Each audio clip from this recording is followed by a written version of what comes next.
नमस्कार, मैं हूं विशाल यादव। प्रधानमंत्री नरेंद्र मोदी को भी पता चल गया है कि बिना मुसलमानों और दलितों पिछड़ों के अब नैया पार नहीं होगी। दोस्तों, बड़ी खबर सामने आ गई है और यह खबर मुसलमानों को आज गदगद कर देगी, क्योंकि दोस्तों खबर ही ऐसी है। खबर यह सामने आ रही है कि अब एक मुस्लिम चेहरे को उपराष्ट्रपति बनाया जाएगा।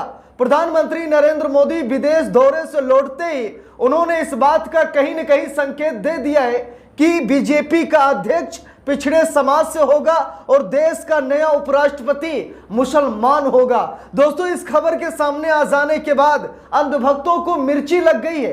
अंधभक्त कहने लगे कि मुझ में क्या दिक्कत है, प्रधानमंत्री नरेंद्र मोदी मुसलमानों की तरफ लगातार प्रेम व्यवहार क्यों स्पष्ट कर रहे हैं। दोस्तों, प्रधानमंत्री नरेंद्र मोदी को एहसास हो गया और एहसास का कारण यही है क्योंकि आज दलित, पिछड़े और अल्पसंख्यक एक हो गए हैं और भाजपा की नई नीति को लेकर के वो नाराजगी व्यक्त कर रहे हैं। आप सभी लोग कमेंट बॉक्स में जो अपनी राय देते हैं वो राय सीधा प्रधानमंत्री तक जाती है। इसीलिए तो आज प्रधानमंत्री नरेंद्र मोदी भी मुसलमानों की कहीं न कहीं चालीसा पढ़ने लगे हैं, मुसलमानों के दीवाने हो गए। दोस्तों, देखना चाहेंगे खबर, मैं आपको खबर दिखा रहा हूं, जागरण अखबार में छपी इस खबर को ध्यान से देखिए। लिखा भी है, ओबीसी कोटे से बीजेपी अध्यक्ष उपराष्ट्रपति के लिए अल्पसंख्यक कैंडिडेट, फैसला कब आया अपडेट। दोस्तों, बहुत बड़ा अपडेट आ गया है।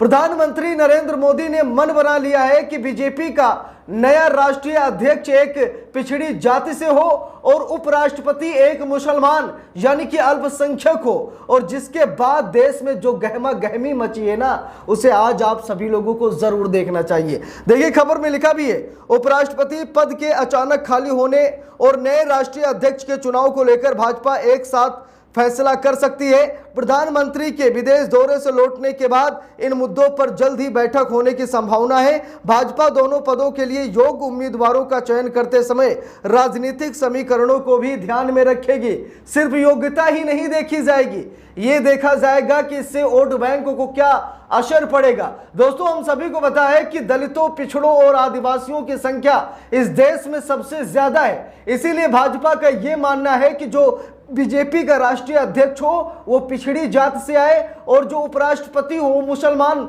कम्युनिटी से आए, ताकि मुसलमान और पिछड़ों का वोट बैंक हासिल कर सकें। देखिए, यहां पर लिखा भी है खबर में, शनिवार को विदेश दौरे से लौटेंगे पीएम मोदी, यानी कि आज ही। जल्द ही इन मुद्दों को लेकर बैठक होगी। अगले एक पखवाड़े में दोनों नामों पर फैसला लिया जाएगा। देखिए, लिखा भी है, अचानक खाली हुए उपराष्ट्रपति पद के साथ ही नए राष्ट्रीय अध्यक्ष के चयन के लिए भाजपा एक साथ फैसला कर सकती है। इन दोनों पदों के लिए योग्य उम्मीदवारों के चयन में भाजपा सारे राजनीतिक समीकरण साधने की कोशिश करेगी। माना जा रहा है कि प्रधानमंत्री के शनिवार को विदेश दौरे से लौटने के बाद ही इन मुद्दों को लेकर बहुत बड़ी एक बैठक होने जा रही है। देखिए, लिखा है, भाजपा के नए राष्ट्रीय अध्यक्ष के चुनाव की प्रक्रिया लंबे समय से अटकी हुई थी और पार्टी के शीर्ष नेतृत्व से जल्द ही इसे पूरा किए जाने के संकेत दिए जा रहे थे, लेकिन कई कारणों से शीर्ष स्तर पर इसे लेकर एक भी बैठक नहीं हुई। इस बीच उपराष्ट्रपति पद से अचानक जगदीप धनखड़ के इस्तीफे के बाद नई परिस्थिति में नए राष्ट्रीय अध्यक्ष का चुनाव टलने की आशंका जताई जा रही थी, लेकिन दोस्तों वैसा नहीं होगा। प्रधानमंत्री नरेंद्र मोदी ने संकेत दे दिया है कि एक साथ ही दोनों पदों को भरा जाए। दोस्तों, नए राष्ट्रीय अध्यक्ष को लेकर के आरएसएस और भाजपा में भिड़ंत थी, जिसको लेकर के अभी तक कोई नाम नहीं चुना गया। कभी आरएसएस नाम का सुझाव देता है तो कभी भाजपा, और जो भाजपा का नाम होता है आरएसएस पसंद नहीं करता और आरएसएस के नाम पर भाजपा मोहर नहीं लगाती। इसीलिए अभी तक भाजपा को नया राष्ट्रीय अध्यक्ष नहीं मिला है। लेकिन अब जब उपराष्ट्रपति का भी पद खाली हो गया है तो ऐसे में लगे हाथ राष्ट्रीय अध्यक्ष पद को भी भर दिया जाएगा। देखिए, यहां पर लिखा भी है, वहीं उपराष्ट्रपति पद के लिए उम्मीदवार तो भाजपा से होगा, लेकिन इसकी जानकारी राजग घटक दलों को भी दी जाएगी।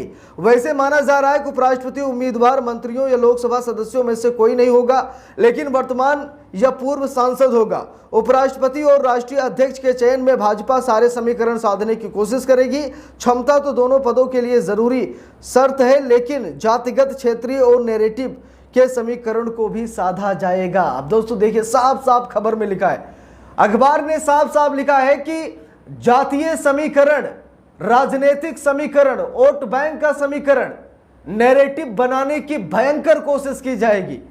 यानी कि अब उन जातियों को तवज्जो दी जाएगी जिनकी जनसंख्या सबसे ज्यादा है।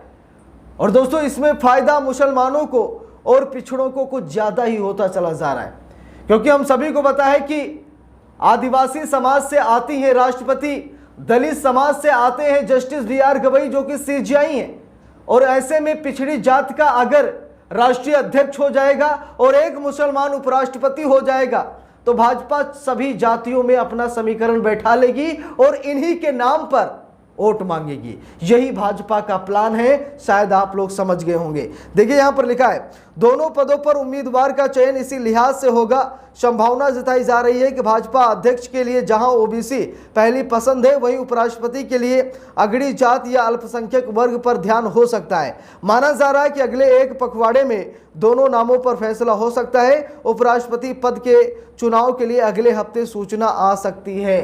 तो दोस्तों ये बहुत बड़ी खबर है और खुशी की खबर है, लेकिन इस खुशी में राजनीति भी हम लोगों को समझनी चाहिए।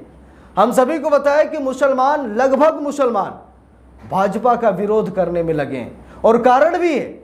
ऐसा नहीं कि हवाई विरोध कर रहे हैं, कारण यह है कि मुसलमानों को चुन चुन कर मारा जा रहा है, मुसलमानों को टारगेट किया जा रहा है। जहां पर मुसलमानों को नहीं होना चाहिए वहां भी आरोपी बना करके उन्हें जेल में डाला जा रहा है। मुसलमानों को मुसलमान होने की सजा मिल रही है, इसीलिए मुसलमान इस सरकार से नाराज हैं। और दोस्तों इसीलिए अब प्रधानमंत्री नरेंद्र मोदी ये कोशिश कर रहे हैं कि अगर किसी मुस्लिम चेहरे को उपराष्ट्रपति बना दिया जाए तो कहीं न कहीं मुसलमानों में खुशी की लहर दौड़ेगी, मुसलमान गदगद हो जाएंगे।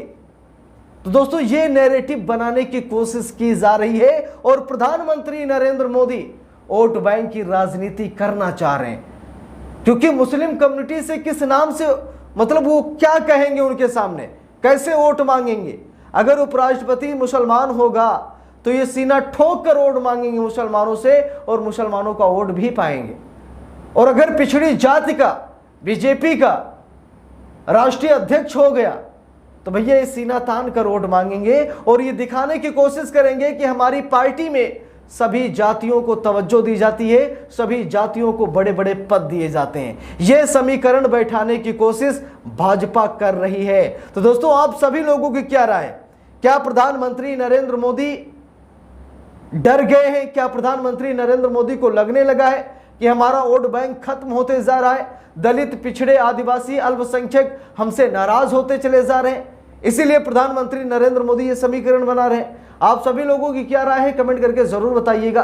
वीडियो को लाइक शेयर, अगर चैनल पर नए हैं सब्सक्राइब करके सपोर्ट कीजिएगा। मिलते हैं दूसरी वीडियो में, तब तक के लिए बहुत बहुत धन्यवाद।